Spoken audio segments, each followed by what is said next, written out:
Hello everyone, welcome back to my channel. Today we're looking at how I base my miniatures for my Skulls of Ultramar army, just in case you were wondering. I wanted to show you the step-by-step method of achieving this look. So as you can see, I have a completed base here with my Captain and Gravis armour, and I'm going to show you how to get to this stage. So, as you can see in front of us here, we have a normal base, doesn't matter what size, and basically all I've done is use Mournfang Brown to put a light coat over it so the entire base is covered in paint.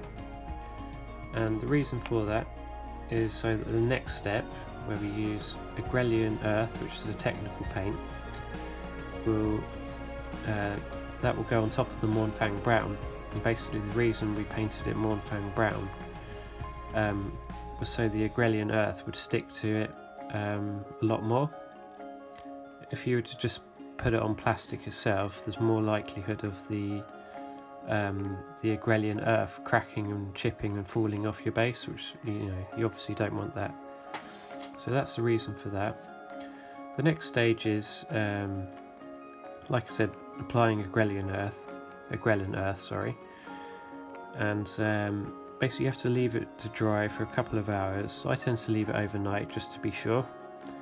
And the thing is with this paint is the more you apply, the bigger the cracks you're going to get. So I tend to use quite a bit, so it's quite bumpy, quite rough. So you can see this one is actually drying right now, but you can see the sort of consistency I've put on top, and it's already starting to dry around the edges. So once that's all dry and you're happy with it, move on to the next stage, which is to basically use Zandri dust to cover all of the Agrelian Earth. Just a light coat, but make sure it's completely covered except for the edge. You want to keep that Mournfang Brown if possible. But don't worry if you miss that step, because we will be touching up at the end. So the next step, once that's dry, is to add Agrax Earthshade. Be sure to shake this before you use it, because you don't want it to dry glossy, and if you don't shake it, that's what will happen.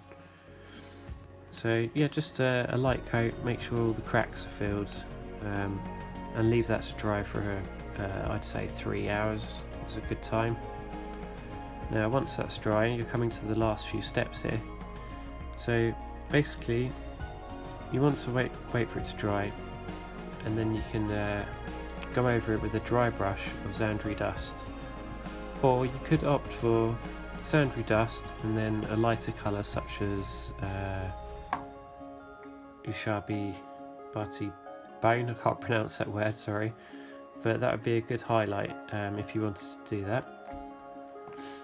Also, if you wanted to add any rocks or anything, you'd want to do it at this stage, I'd say, so that the rocks look natural within the crackle paint. And basically, once you're happy with that and you've come to this end stage here, what you want to do is have a light coat of Mournfang Brown to go over again, just to make sure there's no black coming through, and that it's a nice smooth surface. I mean, there's a bit to touch up here, but this is just a demonstration. And the last step is to apply any extra details, like these grass tufts I have here, which I bought from eBay, and that's basically it. So I hope you enjoyed this video. I hope these techniques help in your army. I mean, there's many different ways to do your bases. There's a lot of trial and error, practice and experimentation, but I hope this one helps. And stay tuned. This Saturday there should be some important videos coming up, so yeah, stay tuned for that. Please like, comment, subscribe, and I'll see you again soon.